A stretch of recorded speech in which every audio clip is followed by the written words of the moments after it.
Kenalin dulu nih nama-nama kelompok 3 pengantar manajemen dan berperan sebagai apa. Dengan dosen pengampu mata kuliah pengantar manajemen oleh Bapak Dr. Haji Odang Kusmayadi Magister Manajemen.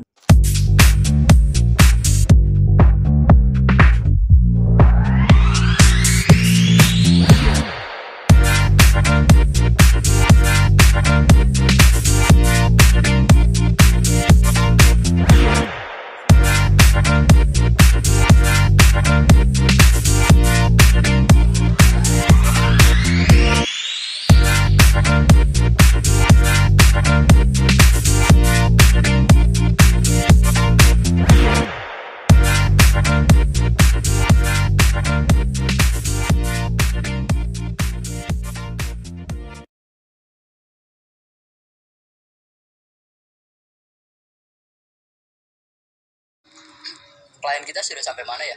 Oh, bentar, saya telepon dulu. Halo? Halo, Sudah sampai mana? ini lagi nunggu klien, bentar lagi sampai. Oh, nanti langsung ke tempat aja ya. Oh iya. Baik, terima kasih.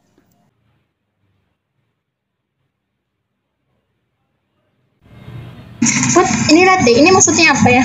Bentar ya.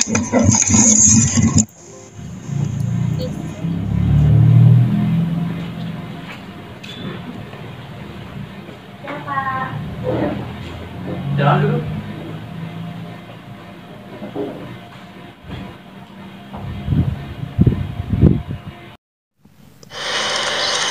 Berkasnya sudah fix kan? Sudah, Pak. Silakan lihat dulu.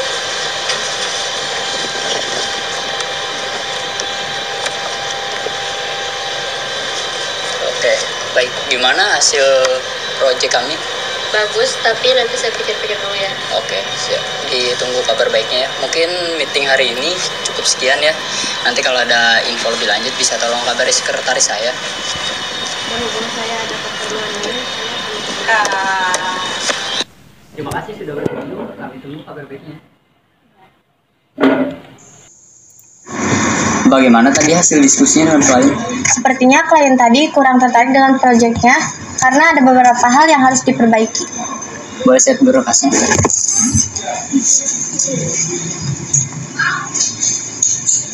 Kalian sudah yakin dengan berkasnya? Yakin, Pak.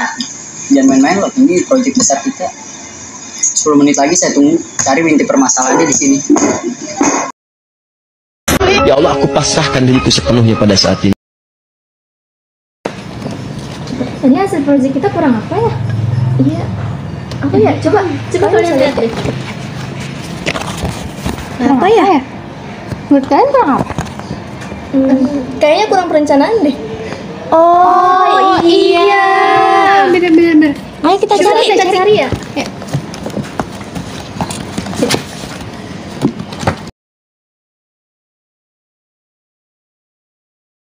Oh, perencanaan atau planning adalah fungsi dasar atau fundamental manajemen karena organizing, staffing, directing, and controlling pun harus tetap terlebih dahulu direncanakan. Perencanaan ini adalah dinamis. Perencanaan ini ditunjukkan pada masa yang penuh ketidakpastian karena adanya perubahan kondisi dan situasi.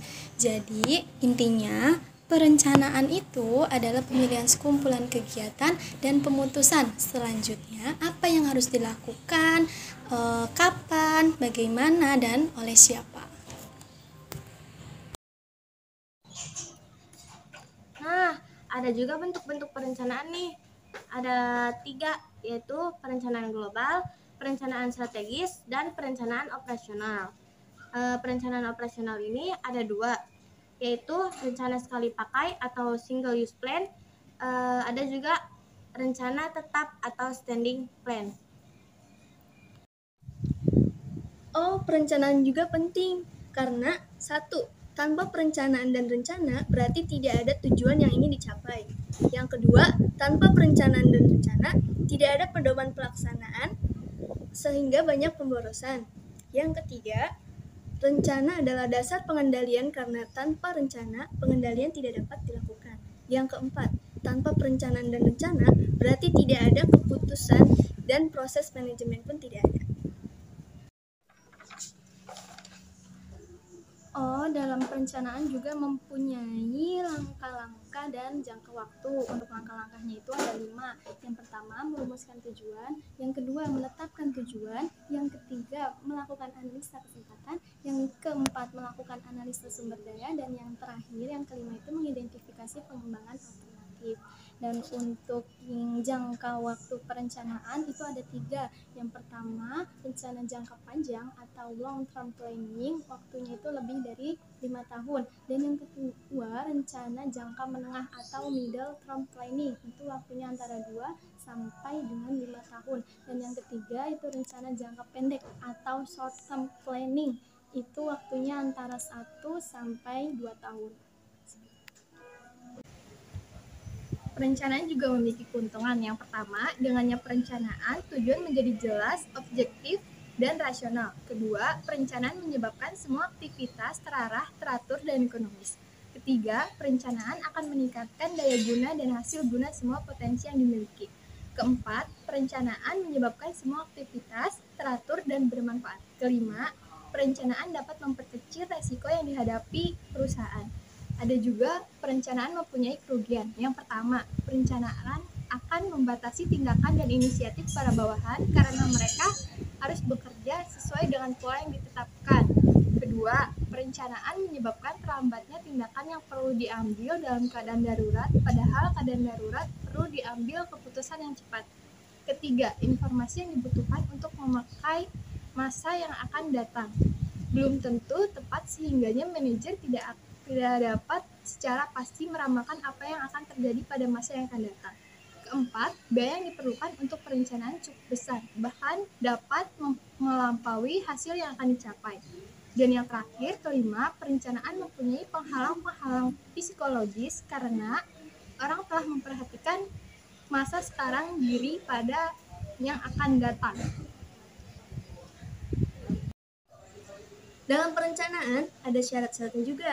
Nah, yang pertama, merumuskan dahulu masalah yang akan direncanakan sejelas-jelasnya. Yang kedua, perencanaan harus didasarkan pada informasi, data, dan fakta. Yang ketiga, menetapkan beberapa alternatif dan premisnya. Yang keempat, putuskanlah suatu keputusan yang menjadi rencana.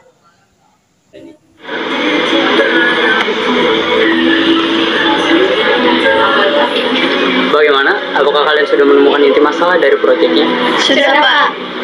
Oke, baik. Apa inti masalahnya? Ternyata proyeknya kurang perencanaan, Pak. Perencanaan itu sangat penting, Pak, karena perencanaan adalah pemilihan sekumpulan, kegiatan, dan pemutusan. Selanjutnya, apa yang harus dilakukan, kapan, bagaimana, dan oleh siapa. Jadi, dalam membuat proyek dan menentukan sesuatu itu harus membuat perencanaan yang sangat baik. Nah, kalian tahu nggak, dalam perencanaan itu ada macam-macam perencanaan. Yang pertama, perencanaan berdasarkan ruang lingkup, dibagi menjadi 3, yaitu rencana strategis, rencana taktis, dan rencana terintegrasi. Yang kedua, perencanaan berdasarkan tingkatan, terbagi menjadi 3, yaitu rencana induk, rencana operasional, dan rencana harian. Dan yang terakhir, perencanaan berdasarkan jangka waktu, terbagi menjadi 3, yaitu rencana jangka panjang, rencana jangka menengah, dan rencana jangka pendek.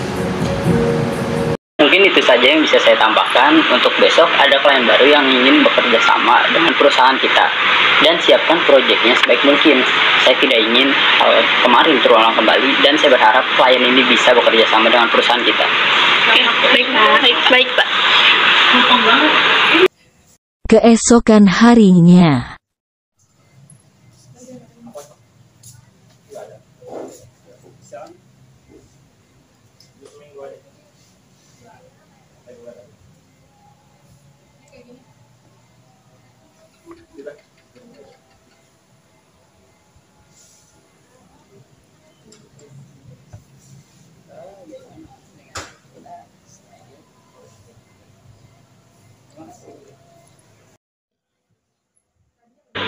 Saya ucapkan terima kasih kepada kalian atas kerjasamanya. Bahwasanya klien tadi mau bekerja sama dengan perusahaan kita. Aplaus. Cheers. Ya, cheers.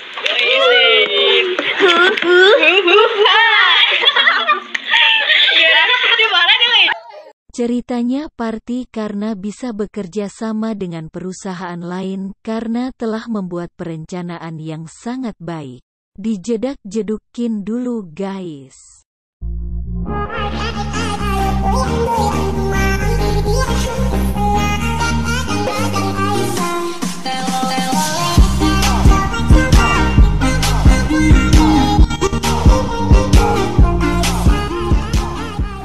Behind the scene.